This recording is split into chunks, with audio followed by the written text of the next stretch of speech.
Epistemologi, sumber pengetahuan, rasionalisme, empirisisme, dan sintesis Kantian. Kita semua memiliki banyak hal yang terjadi dalam pikiran kita, seperti keyakinan, hasrat, harapan, mimpi, gambaran imajiner, pengetahuan, cinta, dan benci. Pernahkah Anda mempertimbangkan sumbernya, bagaimana semua itu bisa menjadi bagian dari proses berpikir, bagaimana semua itu menjadi ide dalam pikiran kita? Beberapa filsuf mengaitkan sumber ide kita dengan indera, termasuk indera batin seperti emosi dan 5 indera luar seperti penglihatan, penciuman, pendengaran, pengucapan, dan sentuhan. Kita mungkin merasakan dunia secara langsung atau tidak langsung melalui pikiran orang lain. Beberapa filsuf bahkan mengklaim bahwa semua ide kita harus berasal dari indera kita. Klaim ini menyatakan bahwa masing-masing dari kita dilahirkan dengan pikiran yang seperti tabula rasa, atau dalam bahasa lain untuk batu lukis kosong atau kotak kosong yang di atasnya tidak ada apapun yang tertulis dan kita dapat mengisinya melalui pengalaman saat kita terpapar oleh dunia. Pengetahuan yang bergantung pada pengalaman atau yang muncul setelah pengalaman disebut a posteriori, yang artinya dari yang terakhir, karena pengetahuan a posteriori bersifat empiris, yang artinya berdasarkan pengetahuan atau pengalaman. Maka pandangan ini disebut empirisisme. Yang berlawan dengan empirisisme adalah rasionalisme, pandangan bahwa akal adalah sumber utama pengetahuan.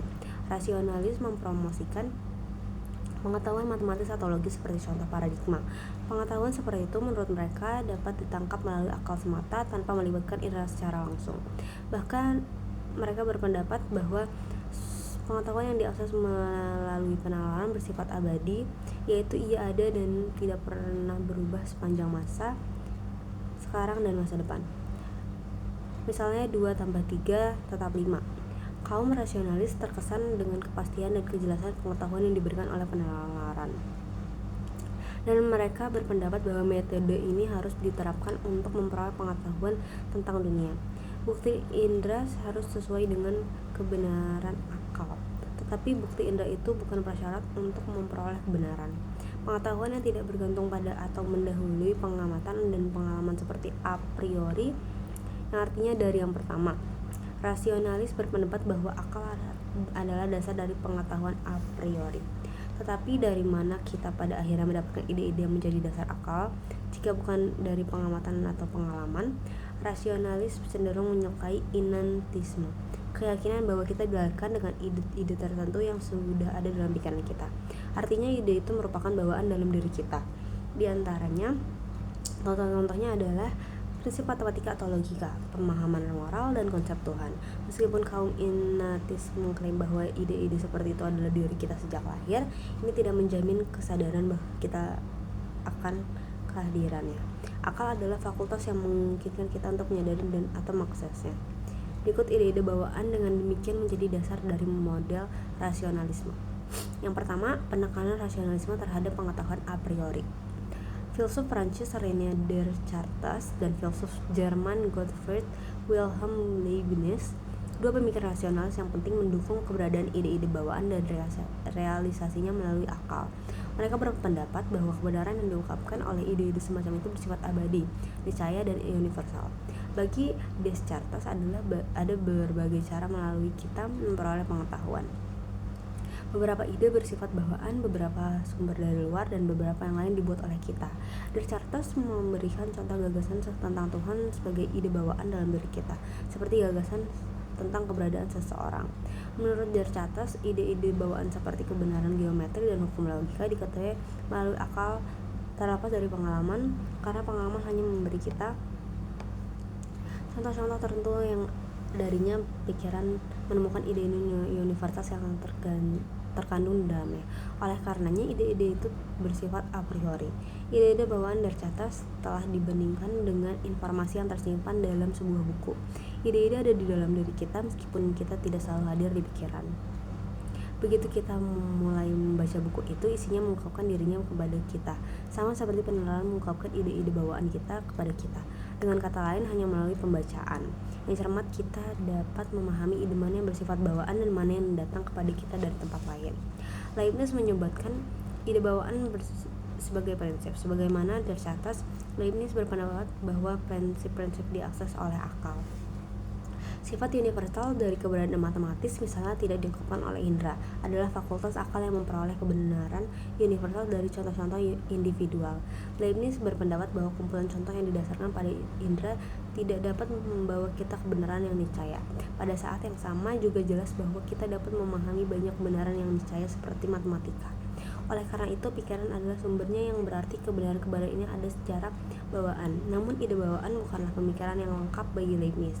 Dia berpendapat bahwa pikiran kita terstruktur sedemikian rupa sehingga ide atau prinsip tertentu akan muncul pada kita didorong oleh indera. Meskipun ide atau prinsip itu tidak berasal dari indera, ide dan kebenaran ada di dalam diri kita pada awalnya sebagai disposisi atau kecenderungan daripada sebagai pikiran sadar yang aktual. Yang kedua, menentang pengetahuan a priori dengan menolak ide bawaan. Klaim kaum empirisis bahwa semua pengetahuan kita berasal dari pengalaman sangat kontras dengan ide bawaan. Bagi kaum empirisis, semua pengetahuan bersifat a posteriori, artinya diperoleh melalui atau setelah pengalaman. John Locke, seorang filsuf empirisis Inggris, mengadopsi dua pendekatan untuk mempertanyakan ide-ide bawaan sebagai dasar dari pengetahuan a priori. Pertama, ia menunjukkan bahwa ide-ide bawaan didasarkan pada klaim yang meragukan. Kedua, berdasarkan dengan empirisme Skotlandias David Hume, Locke menunjukkan bahwa bagaimana empirisis mampu menawarkan teori pengetahuan yang lebih baik melalui pengetahuan a posteriori. Locke memulai dengan mempertanyakan sifat universal dari ide-ide bawaan. Dia menentang klaim bahwa ide bawaan hadir dalam diri kita semua dengan mencatat bahwa anak-anak yang cukup muda dan orang dewasa tanpa pendidikan yang diperlukan tidak memiliki konsep tentang Tuhan atau pengetahuan tentang prinsip-prinsip logika atau matematika. Oleh karena itu, tidak berdasar jika mengatakan bahwa ide bawaan bersifat universal. Melalui pengalaman dan pengamatanlah kita memperoleh ide-ide seperti itu. Artinya, ide-ide itu bersifat a posteriori. Di sini Leibniz membela pandangan inantis dari keberatan Locke dengan menunjukkan bagaimana anak-anak dan orang yang tidak memiliki pendidikan yang diperlukan mampu menggunakan prinsip-prinsip logika dan matematika dalam kehidupan sehari-hari. Mereka tanpa memahami apa itu prinsip logika dan matematika atau tanpa mampu mengartikulasinya dalam kata-kata. Seorang anak untuk menggunakan contoh saya sendiri tanpa tahu kebingungan bahwa dia tidak bisa duduk di pangkuan kedua orang tuanya pada saat yang bersamaan. Demikian pula mereka yang tidak belajar matematika secara formal masih dapat mengetahui bahwa dua ladang jagung berbentuk segitiga yang tidak berdekatan yang dipisahkan oleh pagar di sisi terpanjangnya dapat membuat satu ladang jagung persegi dengan menghapus pagar yang dipisah dan yang memisahkannya. Terbukti seperti yang dikatakan Leibniz, prinsip logika dan matematika adalah bawaan. Tetapi ini tidak berarti bahwa semua ide bawaan diterima secara universal. Ada kemungkinan bahwa kita semua memiliki ide bawaan, namun beberapa dari kita tidak menyadarinya. Locke lebih lanjut berpendapat bagaimanapun tidak ada apapun di dalam pikiran yang tidak disadarinya. Memiliki ide bawaan tanpa menyadarinya bukanlah posisi yang layak bagi Locke. Sebuah ide harus dialami dan atau dipikirkan terlebih dahulu. Bagaimana lagi ia bisa ada di dalam pikiran? Pada titik ini, Leibniz tidak setuju dengan Locke adalah mungkin untuk memiliki banyak ide dalam pikiran tanpa menyadarinya. Misalnya, Anda menyerap lagu yang diputar di pasar tanpa menyadarinya secara sadar. Lagu itu tidak mudah diakses atau transparan dalam pikiran kita karena Anda tidak dapat mengingatnya. Namun, ia mungkin dapat dikenali setelah mendengarnya lagi. Jadi, ia pasti sudah ada di dalam Anda di suatu tempat lagi, di dalam suatu tempat dalam area tertentu. Demikian pula, ide bawaan bisa ada di dalam pikiran kita tanpa Anda sadari. Kita dilahirkan dengan fasilitas untuk mewujudkan ide-ide bawaan ketika kondisi yang menguntungkannya diperoleh di kemudian hari, seperti ide-ide keindahan, keadilan, dan kebenaran matematis. Jawaban Locke adalah bahwa realisasi ide atau kapasitas dalam situasi yang tepat berlaku untuk semua ide, bukan hanya ide yang konon bawaan. Dia menantang inantis untuk menghasilkan kriteria untuk membedakan ide bawaan dari yang bukan bawaan. Leibniz menanggapi dengan kriteria seperti berikut: ide bawaan itu bersifat niscaya, ia pasti benar, tidak dapat salah. Sedangkan ide-ide non-bawaan hanya bersifat kontingen, mungkin benar, mungkin salah. Kita dapat membedakan kebenaran niscaya dengan karenanya abadi menurut pandangan Leibniz dari kebenaran yang bergantung pada berbagai fakta. Selanjutnya, penekanan empirisis terhadap pengetahuan a posteriori.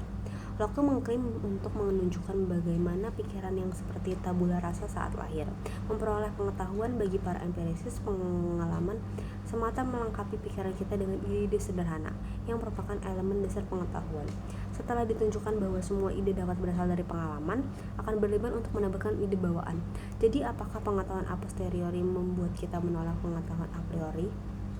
Bagi Locke, pengetahuan berdasarkan pengalaman itu mudah dipahami. Dia meminta kita untuk menganggap bahwa kita memiliki ide bawaan tentang warna dan bahwa kita juga dapat melihat warna dengan mata kita. Dalam hal ini, karena kita tidak perlu bergantung pada keduanya, maka kita cukup mengandalkan indera kita.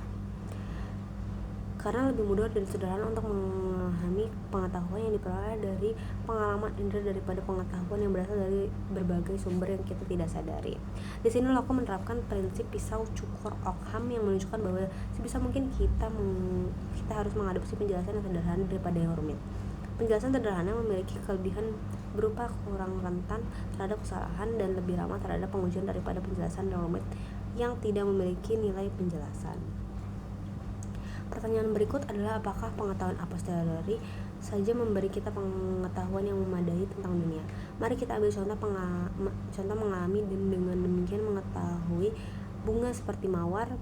Saat kita mengalami mawar, warna, tekstur, dan aromanya yang khas adalah ide-ide yang melaluinya kita jadi sadar akan objeknya. Tetapi kita tidak mengalami atau merasakan bunga mawar. Kita masih bisa memikirkannya, kita juga dapat mengenalinya.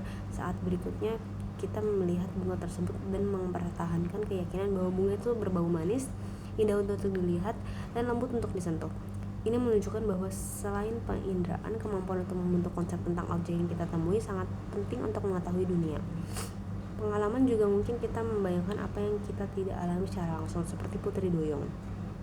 Imajinasi seperti itu dimungkinkan karena kita telah mengalami secara langsung bagian-bagian berbeda dari objek imajiner ini secara terpisah. Penggabungan pengalaman ini dalam pikiran dengan cara yang teratur menghasilkan objek yang dibayangkan. Seandainya kita belum pernah mengalami dan dengan demikian belum pernah membentuk konsep ikan dan wanita secara terpisah sebelumnya, kita tidak akan membayangkan Putri Duyung saat ini. Pertimbangan ini mengarah Locke untuk mengategorikan semua pengalaman indera kita dalam ide sederhana dan ide kompleks. Ide sederhana adalah ide dasar dan terpisahkan, seperti ide warna merah. Ide kompleks dibentuk oleh pikiran, baik dari lebih dari satu ide sederhana atau dari kesan kompleks. Ide-ide kompleks dapat dibagi karena mereka memiliki bagian-bagian, contohnya termasuk jalan emas, tentara, dan alam semesta. Ide atau konsep saya tentang satu objek, entah sederhana atau kompleks, pada akhirnya dapat ditelusuri kembali ke kesan indera yang terkait. Hume, filsuf empirisis penting lainnya, menulis tentang ide sebagai salinan dari kesan. Kesan itu gamblang dan hidup, seperti diterima langsung dari pengalaman indera. Hume juga memungkinkan kesan batin termasuk kecemburuan, kemarahan, dan sebagainya. Ide adalah salinan mental atas kesan di dalam atau keluar yang menjadikan samar atau lemah. Hume berpendapat bahwa saat tidak ada kesan dan tidak ada ide, seorang buta tidak dapat memiliki ide tentang warna. Menurut Hume, seorang tidak dapat dilahirkan dengan ide-ide yang berasal dari kesan apapun. Jadi tidak ada ide bawaan bagi Hume, namun dia setuju bahwa kecenderungan kita untuk menghindari rasa sakit atau mencari banyak kesenangan dan keinginan kita itu bersifat bawaan. Di sini saya berpendapat bahwa kecenderungan ini didasarkan pada kesan indrawi kita dan ide-ide terkait yang kita dibentuk dari kesan itu. Kecenderungan mental untuk berulang kali mencari kesenangan atau menghindari rasa sakit datang kepada kita hanya setelah kejadian pertama terpapar salah satu sensasi itu.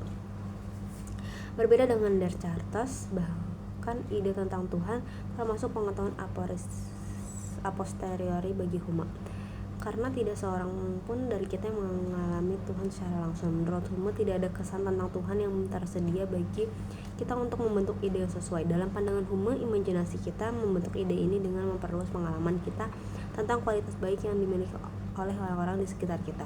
Mengingat bahwa bahkan ide tentang Tuhan dapat diturunkan dari kesan-kesan indrawi, dapat memberikan dukungan lebih lanjut pada klaim-klaim empiris bahwa semua ide kita bersifat a posteriori. Oleh karena itu, menurut Hume, klaim List tentang keberadaan ide-ide bawaan dan pengetahuan a priori itu keliru. Selanjutnya, kekurangan teori tabula rasa. Kelemahan tabula rasa kaum empirisis dapat terungkap jika kita dapat menunjukkan bahwa tidak semua ide kita berasal dari kesan yang terkait.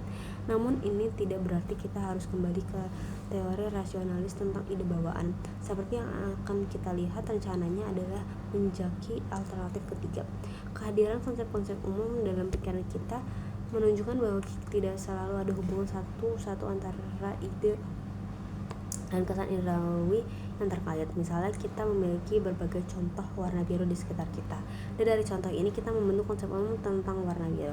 Konsep umum tidak disalin dari satu kesan tertentu tentang biru atau bahkan dari corak tertentu warna biru. Kita juga memiliki konsep abstrak yang tidak dapat dilacak ke kesan indrawi yang terkait. Dalam kasus seperti itu, kita mengalami tindakan atau contoh keadilan, kebaikan, dan keberanian yang berbeda. Tetapi jika konsep-konsep abstrak ini disalin dari kesan tertentu, maka hanya contoh-contoh ini dan bukan konsep itu sendiri yang akan ada di dalam pikiran kita. Oleh karenanya, konsep itu dibentuk atau dipahami daripada disalin. Demikian pula konsep-konsep rasional diwujudkan bukan dengan menyalin kesan yang terlibat. Faktanya, tidak ada kesan sama sekali yang terkait dengan konsep rasional ini. Kita malah menerima kesan tentang objek-objek partikular yang ada dalam hubungan seperti itu. Kucing duduk di atas tikar, selat Inggris yang terletak di antara Britania Raya dan Eropa Daratan, 1 dikurangi 1 sama dengan 0, dan seterusnya. Singkatnya, pembentukan konsep umum abstrak rasional dalam pikiran kita menunjukkan bahwa aliran kesan yang tidak terputus tidak akan membentuk semua ide yang kita miliki. Alih-alih ini mensyaratkan bahwa sejak lahir pikiran setidaknya sebagian dilengkapi dengan struktur atau arsitektur yang memungkinkannya memahami kesan mentah yang diterimanya, dan untuk membentuk konsep yang di dalamnya tidak ada korespondensi satu-satu antara kesan dan ide. Ini menentang keaslian tabula rasa. Ini membawa kita ke tahap perlu menemukan alternatif ketiga yang sangat diperlukan, yang dapat memfasilitasi pengetahuan yang lebih lengkap tentang dunia. Ini memerlukan persaingan antar a priori dan a posteriori dan rekonsiliasi keduanya. Selanjutnya, kombinasi konsep dan objek persepsi. Kesegaran dan sifat langsung sensasi, kesan dan persepsi membuatnya pasti. Mari kita secara singkat membongkar ide ini. Pertimbangkan apakah kita bisa salah tentang sensasi kita. Secara umum dianggap bahwa sementara kita bisa salah seperti apa di dunia ini, kita tidak bisa salah tentang fakta bahwa kita memiliki sensasi tertentu. Bahkan jika Anda sedang bermimpi detik ini dan tidak ada buku nyata di depan mata kita, Anda tidak dapat menyangkal bahwa Anda mengalami sensasi tertentu yang menyerupai halaman putih dan font hitam dalam bentuk kata-kata. Oleh karenanya, sensasi kita itu pasti dan kita tidak dapat menggunakan bahwa ia ada. Namun ia kemungkinan bahwa terkadang kita tidak yakin bagaimana mengkarakterisasi sensasi tertentu. Misalnya, Anda mungkin melihat mobil yang mencolok dan tidak yakin apakah warna hijau metalik atau abu-abu. Jadi Anda memungkinkan mengalami kebingungan atau menggambarkan sensasi Anda, tetapi itu tidak mempengaruhi kepastian atau keraguan sensasi itu sendiri tentang apa yang ada di sini dan saat ini untuk Anda. Filsuf Jerman Immanuel Kant berpendapat bahwa agar persepsi kita masuk akal bagi kita, persepsi itu hanya diterima ke dalam konsep yang ada dalam pikiran kita. Struktur pemahaman ini memungkinkan pikiran Anda memproses kesan yang kita alami. Kecuali berbagai sensasi mentah yang kita terima dari pengalaman diklasifikasikan ke dalam kategori pemahaman yang berbeda, kita tidak dapat memahaminya. Misalnya, pikiran harus memiliki kemampuan untuk setidaknya mengenali apakah dua sensasi itu serupa atau berbeda. Tanpa kemampuan ini, kita tidak dapat memahami pengalaman atau mempertimbangkan bahwa kita juga memiliki objek berada dalam ruang dan waktu, berada dalam hubungan subjek dan termasuk dalam kategori kesatuan pluralitas, afirmasi negasi, partikular universal, dan sejenisnya. Di sini sekali lagi kita tidak mampu memahami pengalaman apapun yang tidak diproses melalui kategori ini. Kan berpendapat oleh karena itu ruang, waktu, sebab akibat, kuantitas, kualitas, dan sejenisnya direpresentasikan kepada kita dalam struktur atau konsep bawaan yang sesuai dengan pikiran kita sebelum pengalaman. Menurut Kant, kategori-kategori ini bersifat transendental dalam arti bahwa mereka menjembatani kesenjangan antara pikiran dan dunia. Mereka adalah struktur, jembatan, atau konsep tersembunyi yang menempati papan tulis kosong dan membentuk cara kita berpikir dan mengalami dunia. Tentu saja konsep-konsep ini juga membutuhkan masukan atau input atau objek persepsi, atau yang disebut objek kesadaran langsung yang disampaikan langsung kepada kita dalam pengalaman persepsi melalui indera. Seperti pandangan kanan yang terkenal diungkap, objek persepsi tanpa konsep itu buta dan konsep tanpa objek persepsi itu kosong. Sejauh ini kita melihat melalui berbagai tahapan bahwa rasionalisme dan empirisisme tidak lengkap. Idealisme transendental mencapai keseimbangan mendamaikan kedua aliran tersebut. Dia menggabungkan masukan sensorik dan konsep bawaan menjadi satu kesatuan tentang bagaimana kita memahami dunia. Sebelum kita mengakhiri bab dengan langkah terakhir dengan pendekatan, mari kita kembali ke Descartes dan Hume sekali lagi, dua filsuf yang paling mempengaruhi Kant. Selanjutnya, pengetahuan sintetik a priori. Descartes berpikir bahwa akal saja dapat memberikan kepastian bagi semua pengetahuan manusia. Intuisi dan edukasi adalah alat yang melaluinya fakultas akal beroperasi. Intuisi adalah kapasitas untuk melihat ke dalam dan memahami objek intelektual dan kebenaran dasar. Sebagai seorang ahli geometri, Descartes berpikir bahwa ide edukasi harus digunakan untuk memperoleh pengetahuan tentang dunia, dimulai dengan masukan-masukan ide yang jelas dan terpilah-pilah. Karena intuisi dipisahkan dari bukti indrawi, kebenaran yang terbentang dalam diketahui secara a priori, hasilnya adalah bahwa pengetahuan substansial tentang dunia ini diperoleh secara a priori. Menurut Hume, ada dua cara yang di dalamnya penelaran bertujuan untuk mendapatkan pengetahuan tentang dunia melalui hubungan ide-ide melalui materi fakta. Bagian Hume berpikir bahwa metode deduksi membangun hubungan di antara ide-ide yang telah kita peroleh melalui pengalaman. Hubungan ide-ide ini adalah jenis kebenaran yang kita temukan dalam logika dan matematika. Mereka itu benar menurut definisinya. Kebenaran seperti itu bersifat niscaya atau pasti. Mereka juga dikenal secara a priori karena mereka tidak bergantung pada bagaimana dunia ini ada. Karena alasan ini, hubungan ide-ide deduksi tidak menghasilkan pengetahuan baru yang substantif tentang dunia. Pengetahuan yang mereka berikan sudah dipahami oleh kita. Bahkan jika pemahaman kita hanya tersirat dalam premis-premis argumen deduktif yang kesimpulannya membuatnya eksplisit. Materi fakta didasarkan pada pengamatan dan pengalaman. Beberapa di antaranya adalah generalisasi yang diperoleh dengan induksi atas contoh-contoh tertentu.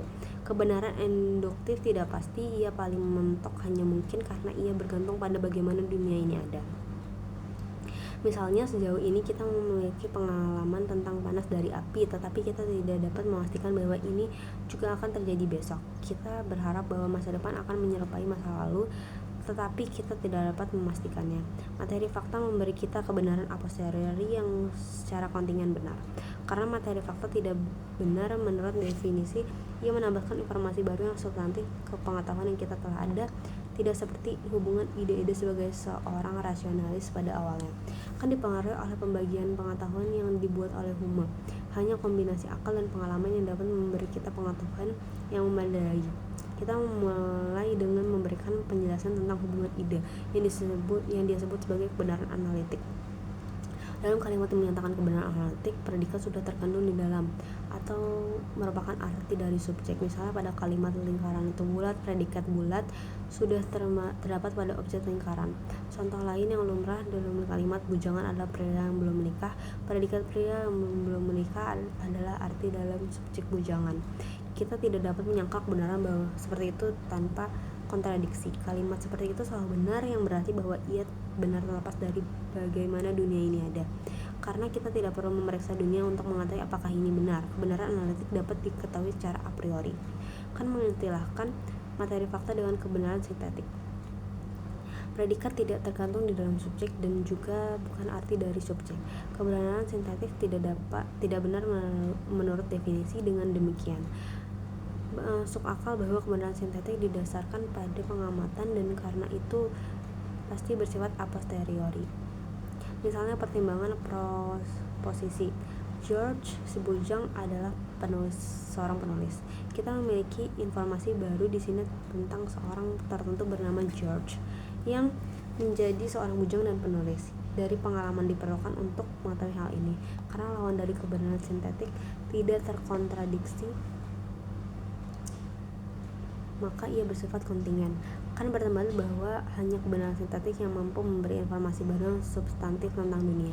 Namun meski demikian, pengalaman indrawi tidak secara pasif memasukkan pikiran kita, tapi sesuai dengan struktur mental bahwa kita tidak bawaan kita untuk memfasilitasi pengetahuan. Karena struktur ini bekerja secara independen dari pengalaman, maka ia bersifat a priori. Struktur a priori bawaan dari pikiran kita, konsep kita secara aktif terlibat dalam memahami pengalaman kita. Mereka terlibat dengan membedakan dan mengatur informasi yang diterima dalam pengalaman. Tetapi sekali lagi, kemampuan untuk melakukan aktivitas ini mengandaikan bahwa dunia itu sendiri yang memberi kita informasi dan konsep struktur dengan cara yang memungkinkan keterpahaman. Cara-cara tertentu dunia harus terstruktur ruang waktu dengan hubungan sebab akibatnya, misalnya menghasilkan kebenaran substansi tentang realitas. Kebenaran ini berlaku bukan hanya karena makna kata atau bentuk logis dari kalimat, ia bersifat sintetik.